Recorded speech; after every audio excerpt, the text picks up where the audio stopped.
এতিয়া আমি ক্লাস 7 ৰ 193 পেজ নম্বৰত থকা অনুশীলনী 11.3 আমি আলোচনা কৰিম। সো আমি 1 নম্বৰটো চাও, শুদ্ধ উত্তৰটো লিখা। কি দি আছে 1 নম্বৰটো? 10.5 সেন্টিমিটাৰ ব্যাসাৰ্ধৰ বৃত্ত এটাৰ কালি হ'ব। ইয়াতে আমাক কেইটামান অপচন দিয়া আছে। ইয়াৰ কোনটো শুদ্ধ আমাক সেইটো উলিয়াব দিছে। গতিকে আমি কৰি চাম এইটো যে 10.5 সেন্টিমিটাৰ ব্যাসাৰ্ধৰ বৃত্ত এটাৰ কালি কি হ'ব পাৰে আমি কৰি চাম। সো আমাক ব্যাসাৰ্ধ দিয়া আছিল 10.5 সেন্টিমিটাৰ আৰু আমি কি জানো বৃত্তৰ কালি পাই r স্কয়াৰ। এতিয়া পাইৰ মান কিমান 7/22 পূৰণ r স্কয়াৰ হলে কিমান হ'ব? পিছে ব্যাসাৰ্ধ মানে হল চোৱা এটো r মানে আমি ব্যাসাৰ্ধ বুজো। গতিকে কিমান দিয়া আছে 10.5 সেন্টিমিটাৰ দিয়া আছে। তাৰ মানে কি হ'ব r স্কয়াৰ আছে যেটো 10.5 সেন্টিমিটাৰ স্কয়াৰ। এতিয়া চোৱা এইটো আমি এনেকৈ লিখিলো পূৰণ স্কয়াৰ মানে কি মানে 10.5 দুটা পূৰণ কৰিব লাগিব আমি 10.5 into 10.5 সেন্টিমিটাৰ স্কয়াৰ। এটা সো হাতেৰে 10.5 কটাকটি যাব কিমান বাৰ 1.5 থাকিল কি আমাৰ এতিয়া 22 into 1.5 into 10.5 এইটো সেন্টিমিটাৰ স্কয়াৰ।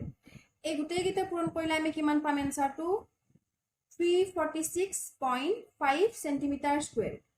সেন্টিমিটাৰ স্কয়াৰ মানে আমি বৰ্গ সেন্টিমিটাৰ লিখিব পাৰো, ঠিক আছে। ইয়াতে যদি আমি সেন্টিমিটাৰ স্কয়াৰ নিলিখো কাষত মই লিখি দিছো বৰ্গ সেন্টিমিটাৰ, ঠিক আছে। তাৰ মানে আমি আনসাৰটো কি পালো 346.5 সেন্টিমিটাৰ। এতিয়া আমি অপচন কেইটাত চাম 346.5 সেন্টিমিটাৰ আছে নে নাই। দেখিছো প্ৰথমটো অপচনে আছে 346.5 বৰ্গ সেন্টিমিটাৰ। তাৰ মানে আমি কি গম পালো যে এইটো আমাৰ শুদ্ধ। যদি হে তোমালোকে আমাৰ এই ইউটিউব চেনেলটো সাবস্ক্ৰাইব কৰা নাই তেনেহলে চেনেলটো সাবস্ক্ৰাইব কৰি লবা আৰু কাষতে থকা ঘণ্টা বুটামটো টিপি অল কৰি লবা, তেতিয়া মই দিয়া ভিডিঅ'ৰ নটিফিকেশন তোমালোকে কোন প্ৰথমে পাবা। এতিয়া আমি 2 নম্বৰ কোৱেশ্চনটো চাম। বৃত্তাকৃতিৰ কাগজ এখনৰ কালি 616 বৰ্গ সেন্টিমিটাৰ হলে কাগজখনৰ ব্যাসাৰ্ধ হ'ব। ইয়াতে কেইটামান অপচন দিয়া আছে 7 সেন্টিমিটাৰ 28 সেন্টিমিটাৰ 14 সেন্টিমিটাৰ আৰু 3.5 সেন্টিমিটাৰ। এইটো আমি কৰি চাম। সো আমাৰ বৃত্তাকৃতিৰ কাগজৰ কালি আমাক দিয়া আছিল 616 বৰ্গ সেন্টিমিটাৰ। বৃত্তাকৃতিৰ কাগজ বৃত্তৰ কালি আমি কি বুজো পাই r স্কয়াৰ আমি জানোৱে। গতিকে পাই r স্কয়াৰ সমান 616 বৰ্গ সেন্টিমিটাৰ। এটা পাইৰ মান কিমান 7/22 r square to r square হৈ থাকি গল। যেটো আমাক r স্কয়াৰৰ মান আমাক উলিয়াবহে দিছে r ৰ মান, ঠিক আছে, আমাক দিয়াই নাই। গতিকে আমি এনেকৈ লিখিলো সমান 616 সেন্টিমিটাৰ স্কয়াৰ। বৰ্গ সেন্টিমিটাৰ মানে আমি সেন্টিমিটাৰ স্কয়াৰ আমি লিখিব পাৰো, ঠিক আছে। তোমালোকে বৰ্গ সেন্টিমিটাৰ লিখিব পাৰা। এতিয়া আমি কি কৰিলো এই 22 ৰ লগত যেটো এইটো r স্কয়াৰ আছে r স্কয়াৰ মানে 22 r স্কয়াৰ লিখিলো আৰু এই যেটো আমাৰ 7 22 ৰ লগত হৰণ হৈ আছে এই 7টো আমি সমান চিহ্নডালৰ ফো সাইডে আমি লৈ আহিলো। লৈ অহাৰ লগে লগে কি হল আমাৰ পূৰণ হৈ গল, কাৰণ ইয়াতে আমাৰ হৰণ হৈ আছিল। গতিকে এইফালে আনিলে আমাৰ কি হৈ যাব পূৰণ হৈ যাব। এতিয়া চোৱা যেহেতু আমি r ৰ মান উলিয়াব লাগিব, গতিকে r স্কয়াৰটো আমি এক্সট্ৰা কৰি ৰাখি এই যেটো 22 টো আছিল r ৰ লগত পূৰণ হৈ এই 22 টো আমি কি কৰিম সমান চিহ্নডালৰ ফো সাইডে আমি লৈ আহিলো। লৈ অহাৰ লগে লগে 22 টো আমাৰ হৰণ হৈ গল, কাৰণ এইখিনি আমাৰ অলৰেডি আছিলেই ফো সাইডে। গতিকে 616 পূৰণ 7 ৰ লগত 22 হৰণ হৈ গল। কিয়? কাৰণ 22 টো r ৰ লগত পূৰণ হৈ আছিল। গতিকে সমান চিহ্নডালৰ ফো সাইডে লৈ অহাৰ লগে লগে হৰণ হৈ গল।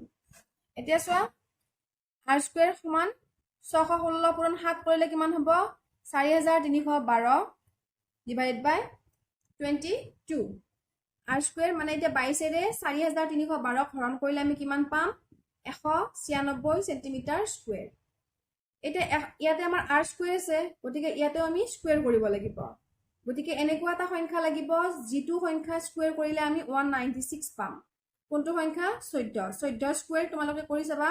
14 ৰ লগত 14 যদি পূৰণ কৰিছা আমি 14 পূৰণ 14 পূৰণ কৰি চাবা কি পাম 196 পাম। গতিকে 14 স্কয়াৰ কৰিলো, ঠিক আছে। আৰু ইয়াতেও সেন্টিমিটাৰ স্কয়াৰ। এতিয়া যেহেতু আমাৰ ইয়াতে স্কয়াৰ আছে ইয়াতে স্কয়াৰ আছে, আমাক অকল r ৰ মানহে উলিয়াব দিছে। গতিকে আমি স্কয়াৰ দুটা আমি উঠাই দিব লাগিব। উঠাই দিলে কি হ'ব ইয়াৰে স্কয়াৰ কটাকটি গৈ কি হ'ব আমাৰ ইয়াতে থাকিল r ইয়াতে থাকিল কিমান 14 সেন্টিমিটাৰ। তাৰ মানে আমি কি পালো r ৰ মান মানে ব্যাসাৰ্ধ আমি কি পালো 14 সেন্টিমিটাৰ।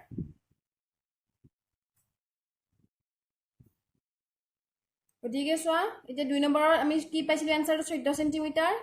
এটো হল সি নম্বৰ অপচনটো আমাৰ শুদ্ধ এতিয়া চাম আমি 2 নম্বৰ কোৱেশ্চনটো তলত দিয়া ব্যাসাৰ্ধ ব্যৱহাৰ কৰি বৃত্তবোৰ অঙ্কন কৰি কালি নিৰ্ণয় কৰা আৰু পাইৰ মান আমাক দিয়া আছে 7/22 লবা এতিয়া সো আমাক কিছুমান ব্যাসাৰ্ধ দিয়া আছে 5 সেন্টিমিটাৰ গতিকে ব্যাসাৰ্ধবোৰৰ পৰা আমাক কি কৰিব দিছে এটা বৃত্ত অঙ্কন কৰিব দিছে গতিকে আৰু তাৰ পৰাই আমাক উলিয়াব দিছে কি কালি বৃত্তটোৰ কালি আমাক নিৰ্ণয় কৰিব দিছে ঠিক আছে আমি 1 নম্বৰটো কৰি চাও সো আমাক ব্যাসাৰ্ধ দিয়া আছিল কিমান 5 সেন্টিমিটাৰ আৰু এই ব্যাসাৰ্ধটো ব্যৱহাৰ কৰি আমাক আঁকিব দিছিল এটা কি বৃত্ত এটা অঙ্কন কৰিব দিছিল গতিকে চোৱা এইটো স্কেল ব্যৱহাৰ কৰিবা ময়ো স্কেল ব্যৱহাৰ কৰিছো 5 সেন্টিমিটাৰ এডাল আঁকিলো ব্যাসাৰ্ধটো আঁকিলো এতিয়া ব্যাসাৰ্ধ কি তাৰ মানে ব্যাসৰ আধাহে ব্যাসাৰ্ধ গতিকে এইফালে যদি 5 সেন্টিমিটাৰ এইফালে আমাৰ আৰু 5 সেন্টিমিটাৰ লাগিব কাৰণ যদি ব্যাসাৰ্ধ 5 সেন্টিমিটাৰ ব্যাস আমাৰ কি হ'ব 10 সেন্টিমিটাৰ হ'ব গতিকে ইয়াৰ পৰা এইটোলৈকে কোণ কৰি আমি কি কৰিছো এনেকৈ আমি বৃত্তটো আঁকিলো ঠিক আছে এইটো হল আমাৰ বৃত্ত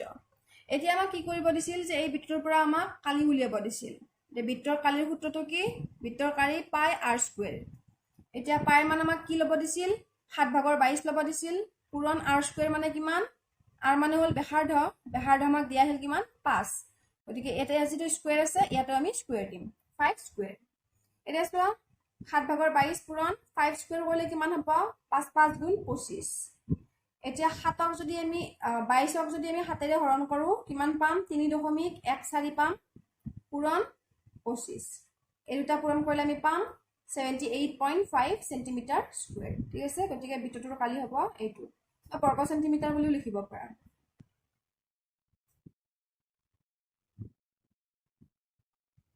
এতিয়া 2 নম্বৰৰ বিটো আমি চাম কি দিয়া আছে ব্যাসাৰ্ধ আমাক দিয়া আছে 4.6 সেন্টিমিটাৰ এই 4.6 সেন্টিমিটাৰ ব্যাসাৰ্ধ ব্যৱহাৰ কৰি আমি এটা চিত্ৰ অঙ্কন কৰিম এই নম্বৰটো নিচিনাকৈ তাৰ পিছত আমি কি উলিয়াম বৃত্তটোৰ কালি উলিয়াম গতিকে আমাক দিয়া আছিল ব্যাসাৰ্ধ 4.6 সেন্টিমিটাৰ গতিকে চোৱা এডাল 4.6 সেন্টিমিটাৰৰ ব্যাসাৰ্ধডাল আমি অঙ্কন কৰিলো অঙ্কন কৰি আমি এটা বৃত্ত আঁকিছো সো এইফালে আমি 4.6 আছে এইফালে আমি 4.6 ৰাখিব লাগিব কাৰণ ব্যাসৰ আধাহে ব্যাসাৰ্ধ ইয়াতে আমাক ব্যাসাৰ্ধ 4.6 দিয়া আছে তাৰ মানে ব্যাস কিমান হ'ব আমাৰ এই ব্যাসাৰ্ধৰ দুগুণ হ'ব ঠিক আছে মানে এইফালেও 4.6 হ'ব গতিকে এনেকৈ আমি বৃত্তটো আঁকিলো তাৰ পিছত আমি এই বৃত্তটোৰ পৰা আমি কালি উলিয়াম চোৱা কালি উলিওৱাৰ সূত্ৰটো পাই r স্কয়াৰ পাই মানে আমাক ল'ব দিছিল কিমান 7/22 পূৰণ r স্কয়াৰ r মানে কিমান ব্যাসাৰ্ধ আমাক দিয়া আছিল 4.6 সেন্টিমিটাৰ ইয়াতে স্কয়াৰ আছে গতিকে ইয়াতে স্কয়াৰ দি দিলো এতিয়া চোৱা 7/22 পূৰণ 4.6 * 4.6 কাৰণ ইয়াতে স্কয়াৰ আছে মানে কি মানে 4.6 দুটা পূৰণ হৈ আছে গতিকে আমি এনেকৈ দুটা পূৰণ লিখিলো 7/22 এই দুটা পূৰণ কৰিলে কিমান পাম 21.16 এতিয়া কি কৰিম চোৱা ইয়াতে আমাৰ অকলে আছে মানে কি ইয়াৰ তলত আমাৰ এটা আমাৰ আছে ঠিক আছে তাৰ মানে আমি কি কৰিব পাৰো 7 গুণ 7 আৰু 22 ৰ লগত এইটো আমি পূৰণ কৰিব পাৰো 22 ৰ লগত 21.16 পূৰণ কৰিলে আমি কি পাম 465.52 পাম এবাৰ 465.52 আমি কিহেৰে হৰণ কৰিম 7ৰে আমি হৰণ কৰি দিম কৰিলে আমি কিমান আনসাৰটো পাম 66.50 সেন্টিমিটাৰ স্কয়াৰ বা বৰ্গ সেন্টিমিটাৰ